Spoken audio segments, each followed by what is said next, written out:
हाल ही में रिलीज हुई फिल्म थंगलान ने दर्शकों को एक अलग तरह की कहानी से जोड़ा, जिसने स्थानीय जनजातियों और दलितों के संघर्ष को प्रमुखता से दिखाया गया था।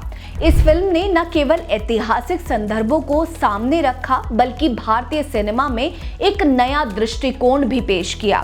दलित संघर्ष को उजागर करने वाली इस फिल्म को दर्शकों ने खूब पसंद किया और इसके बाद से ही मांग उठने लगी कि अगर थंगलान जैसी फिल्में बन सकती हैं तो भगवान बिरसा मुंडा, नांगेली जैसे महान बलिदानियों और भीमा कोरेगांव जैसी ऐतिहासिक घटनाओं पर फिल्में क्यों नहीं बन सकती।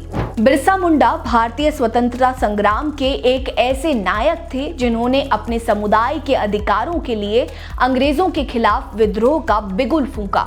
उनका संघर्ष सिर्फ राजनीतिक नहीं था, बल्कि सांस्कृतिक और सामाजिक भी था। बिरसा मुंडा का प्रभाव इतना गहरा था कि उन्हें पृथ्वी के पिता के रूप में पूजा जाता था। उनकी कहानी आज के संदर्भ में बेहद प्रासंगिक है, क्योंकि ये हमें शोषण के खिलाफ आवाज उठाने और अपनी पहचान को बचाने की प्रेरणा देती है। बिरसा मुंडा पर फिल्म बनाना आदिवासी समुदाय की उस संघर्षपूर्ण यात्रा को सामने लाने का एक शानदार तरीका होगा, जिसे लंबे समय तक अनदेखा किया गया। ये फिल्म न केवल उनके बलिदानों को सम्मान देगी, बल्कि आज की पीढ़ी को उस नायक से जोड़ेगी जिसने अन्याय के खिलाफ डटकर मुकाबला किया। ये एक ऐसा सिनेमाई अनुभव होगा जो इतिहास के उन पन्नों को जीवित कर देगा जिन्हें जानबूझकर धुंधलाया गया।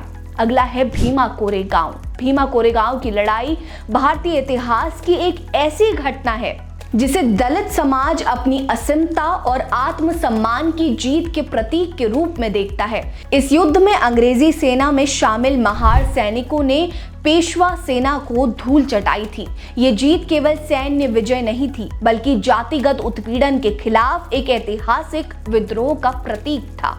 हाल के वर्षों में भीमा कोरेगांव सामाजिक और राजनीतिक विमर्श का केंद्र बना हुआ है, जो दलित संघर्ष की प्रासंगिकता को और अधिक मजबूत करता है। ऐसे में भीमा कोरेगांव पर फिल्म बनाना न सिर्फ एक ऐतिहासिक घटना को उजागर करेगा, बल्कि भारतीय समाज में जातिगत भेदभाव और अन्याय के खिलाफ एक सशक्त संदेश भी देगा।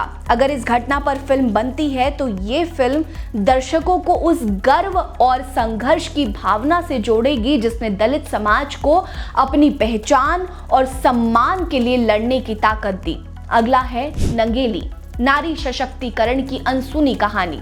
नंगेली का नाम शायद कम लोगों ने सुना हो, लेकिन केरल की इस वीरांगना ने अपने सम्मान और अधिकारों के लिए जो बलिदान दिया, वो नारी सशक्तिकरण की एक अनूठी मिसाल है। त्रावणकोर राज्य में महिलाओं पर लगाए गए अमानवीय ब्रेस्ट टैक्स के खिलाफ नंगेली ने विद्रोह किया था। अपने आत्मसम्मान की रक्षा के लिए उन्होंने अपने स्तन काटकर सामंतों के सामने रख दिए। इस साहसिक कदम ने समाज को झकझोरने का काम किया और नतीजा ये हुआ कि ऊंची जाति के सामंतों को उस अन्यायपूर्ण कर को खत्म करने पर मजबूर होना पड़ा। नंगेली की कहानी आज के समय में बेहद जरूरी है, जब महिलाओं के अधिकारों और सम्मान की बात हर मंच पर हो रही है। वहीं इस विषय पर फिल्म बनाना न केवल एक दलित नायिका को सामने लाएगा, बल्कि ये समाज को महिलाओं के उस अदम्य साहस से रूबरू कराएगा जिसने इतिहास बदलने का काम किया है।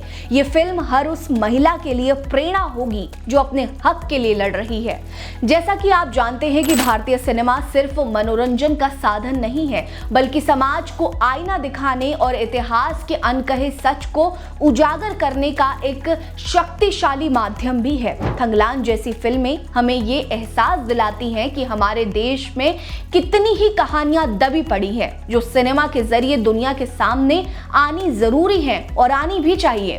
भगवान बिरसा मुंडा, भीमा कोरेगांव और नंगेली जैसे व्यक्तित्वों और घटनाओं पर फिल्में बनाना हमारे इतिहास को समझने और दबे कुचले वर्गों के संघर्ष को सम्मान देने का एक जरिया होगा। सिनेमा के इस युग में जहां दर्शक ऐतिहासिक और प्रेरक कहानियों को पसंद कर रहे हैं, इन विषयों पर फिल्में बनाना न केवल सिनेमा की जिम्मेदारी है, बल्कि ये उन अनकही गाथाओं को अमर करने का एक सशक्त कदम भी होगा। इस विषय पर आपकी क्या राय है हमें ज़रूर बताइएगा। इन 3 मुद्दों पर फिल्म बननी चाहिए या नहीं ये भी ज़रूर बताइएगा। बने रहिए हमारे साथ। नमस्कार।